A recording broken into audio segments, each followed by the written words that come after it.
स्पष्ट रूप से ये चुनाव जब हुआ था तो मोदी की गारंटी पर हुआ था और मोदी की गारंटी उत्तर प्रदेश में असफल हो गई, फेल हो गई, बिल्कुल पूरी तरीके से गलत साबित हुई। अब मोदी की गारंटी को दूसरे के ऊपर थोपा जा रहा है। लड़ाई सिर्फ इतनी सी है इन लोगों की। अभी भी ये लोग जनता के हितों की लड़ाई नहीं लड़ रहे हैं, आपसी बंदर बांट की लड़ाई लड़ रहे हैं, भ्रष्टाचार के बंटवारे की लड़ाई लड़ रहे हैं, कोर्ट थाना कचहरी की लड़ाई लड़ रहे हैं कि कहां किसकी चलेगी किसकी नहीं चलेगी।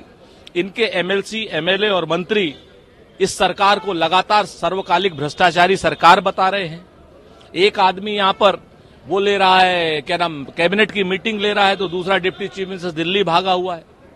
सच बात यह है कि आने वाले समय में भारतीय जनता पार्टी एक फ्रैक्चर्ड हाउस है और इस फ्रैक्चर्ड हाउस की परिणति इस सरकार के गिरने पर ही होगी, ऐसा हमारा पूर्ण विश्वास है, क्योंकि जनता के हितों का ये कोई काम नहीं कर रही, सिर्फ अपने हितों की सोच रही है। भाजपा में स्पष्ट रूप से कई फाड़ हैं, कई गुट हैं, पहले से कई गुट थे और नरेंद्र मोदी जी के केंद्र में कमजोर पड़ने के बाद, नरेंद्र मोदी की गारंटी फेल होने के बाद वो गुट अब सब अपनी अपनी इच्छा आकांक्षा अपेक्षा और भ्रष्टाचार की बंदर बाट में अपना हिस्सा चाहते हैं और ये लड़ाई सिर्फ उसकी है और कुछ नहीं है।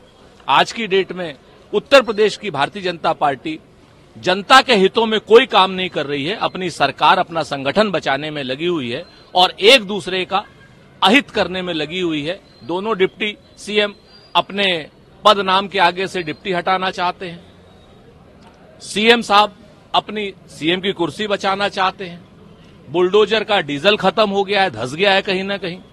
आप इस चीज को देखिए कि उत्तर प्रदेश में भारतीय जनता पार्टी एक नए विग्रह की ओर और नए डिवीजन की ओर बढ़ रही है। जनता ने 2024 के लोकसभा चुनाव में भारतीय जनता पार्टी को करारी हार दी।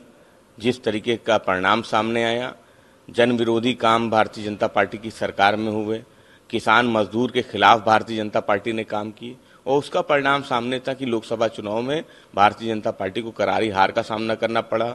समाजवादी पार्टी देश की तीसरी सबसे बड़ी पार्टी बन के उभरी और उसके बाद से भारतीय जनता पार्टी में जो अंतर करना थी, जो कहीं न कहीं दबी हुई थी, वो अब सामने आ गई है। और ये झगड़ा कहीं न कहीं दिल्ली और लखनऊ का झगड़ा है। बिना किसी इशारे के इतने लोग एक के बाद एक नहीं बोल सकते, लेकिन जो कुछ भी बोल रहे हैं, जो भ्रष्टाचार की बात कर रहे हैं, जो बातें लगातार एमएलसी कर रहे हैं, वो कहीं ना कहीं सच है। अगर भ्रष्टाचार की बात हो रही है तो ये भ्रष्टाचार की बात समाजवादी पार्टी पहले से उठाती आई है। आज भारतीय जनता पार्टी ने उस बात को स्वीकार कर लिया है और समाजवादी पार्टी 2027 में सरकार बनाएगी, ये बात तो आज भारतीय जनता पार्टी भी स्वीकार कर रही है।